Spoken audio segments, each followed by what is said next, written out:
Hey Sainers, welcome back to the Saints TV YouTube channel.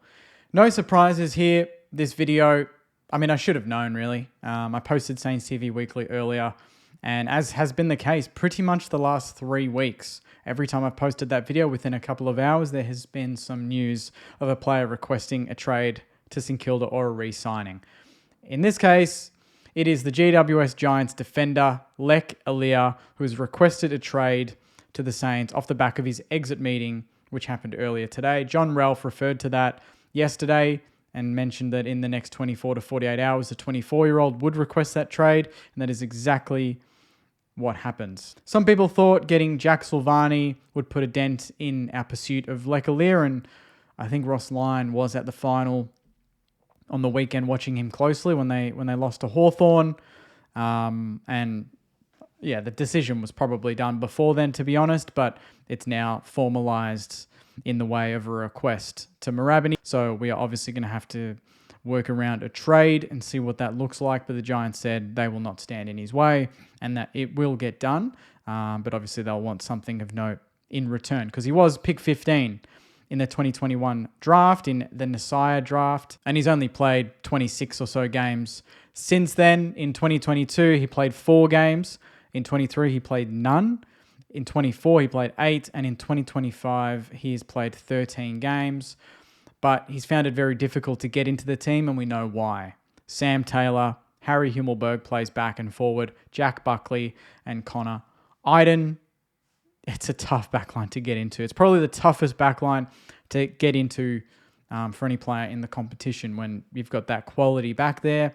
So he's probably looking at ours going, maybe there's an opportunity there. But at the same time, we've got Cal Wilkie, we've got Anthony Caminiti playing back there. We drafted Alex Tyree. We're going to get Jack Silvani. We signed Dougal Howard onto another 1-year deal. So there is stock there. But I think it's important to have depth in key positions like that, whether it's forward or back. And like I said in the Jack Silvani video, I really do think this offers flexibility because Caminiti can play forward and Alex Tyree can play forward. And we can't guarantee that Dougal Howard's going to get his body right. We really can't. So we're not going to pin our hopes on Tyree, who's in his second season, Caminiti, who's still learning fullback, and Dougal Howard, who hasn't played football in really a year. So I think this is a good pickup, but he's got key traits that Ross has alluded to all season that is a bit of a missing link in our backline and just in our game plan overall. And that is just that aerial threat, whether it's spoiling the ball or taking a big mark. We all know very well by now that he did break the running vertical jump record at the draft combine with a massive leap of 107 centimeters. So we do know that despite him not getting games, there is raw talent in there.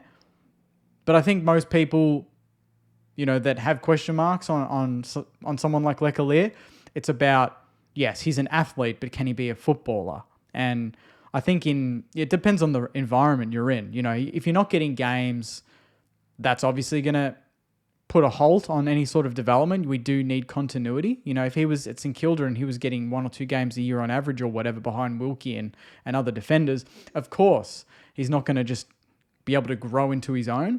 And that hasn't been the case at the Giants. He's 24. He's in that demographic again where we're getting him not just for now, but we're getting him for the future. We want to, when he's in his prime in 27, 28, 29, that's hopefully when we're contending, and that's when he'll be at his absolute best. So I see this as a project pickup. I know that some people will say, well, whatever the price is that we get him for, which I don't think is what is talked about. I think it's going to be much less than that. I think that he's the long-term plan, and obviously Jack Silvani is the opposite. He's coming into his own now at 28 years old, I think, 29 years old, and Aleer is opposite end of the scale. So I think you're covering both bases there where you've got the experience, but you've also got the project. And look, he's coming into a team where defense and our backline has been our strong suit for the last 4 years. Maybe not so much this year because we're trying to push into a more high-scoring team and play more attacking. But behind the ball, prior to this year, we've been probably top 5 in terms of defensive structures and points against in the competition for a team that hasn't consistently played finals. So I think that puts him in a good spot. He's going to play alongside and learn alongside the likes of Callum Wilkie, which is excellent. One of the most consistent defenders in the competition who knows how to do a lot with not a lot, if that makes sense. Like, he doesn't have the leap of Aleer or the speed or the athleticism, but he makes up for it in other areas. So I think having that balance of raw talent versus just sheer consistency is going to be exciting. And we can't forget our coaches. Obviously, Corey Enright is a sensational coach and was a great defender in his own right, so he will work closely with him. Obviously, Stephen Silvani, we know what he can do, what he did in his career in the back line previously. So I back in our coaches. I back in Ross to identify working on his strengths over what he can't do. And I think that's been Ross's sort of, message to a lot of the players. Even when we're making grand finals, it's all about what you can do and not so much about what you can't do. Obviously, we want to stem what he can't do and improve his game overall. But I think as a pickup, I don't think it's going to cost us a lot in sort of draft collateral.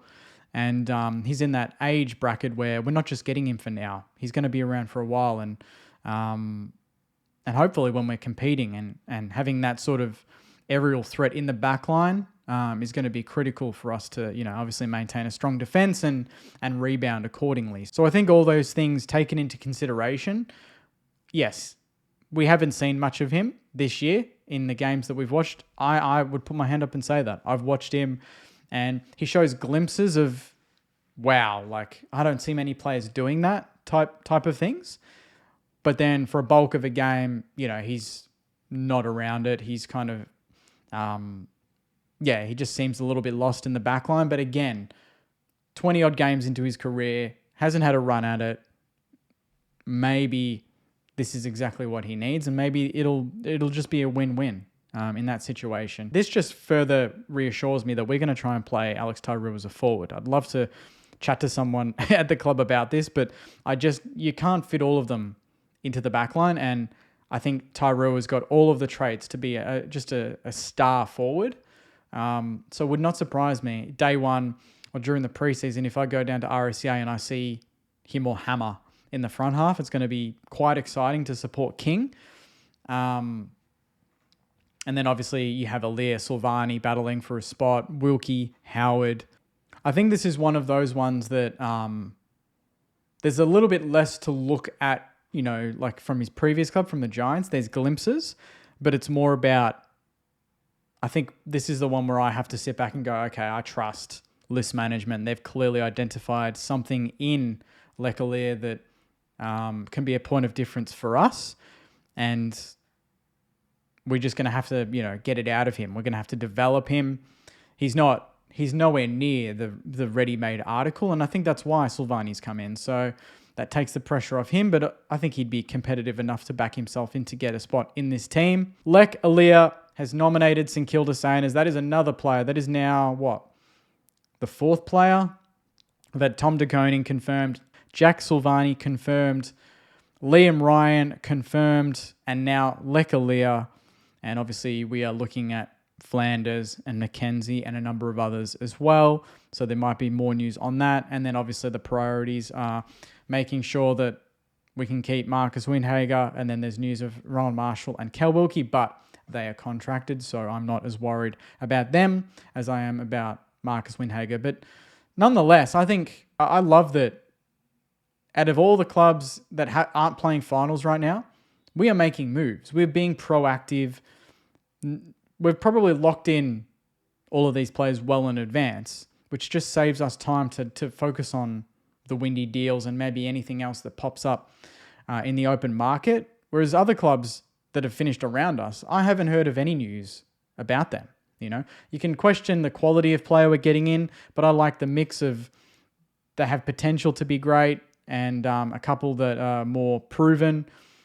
I think that's a good sign, and I'm loving the energy around the club at the moment. But obviously, all of this may come at a cost, but hopefully it's not at the cost of losing some really important players at the club. So that is the news, Sainers. Let me know what you think about Leek Aleer, 24 years old. He's going to be signing on at the St Kilda Football Club from 2026 onwards. There will be a trade to be done with the GWS Giants, and he will have to prove himself and get into a team that already has Callum Wilkie, Alex Tyree, Anthony Caminiti, and obviously Jack Silvani coming to town as well. So let me know what you think of this news, and I'll see you in the next video, Saners. Until then, take care, enjoy the rest of your week, and as always, go you mighty Saners. See you guys.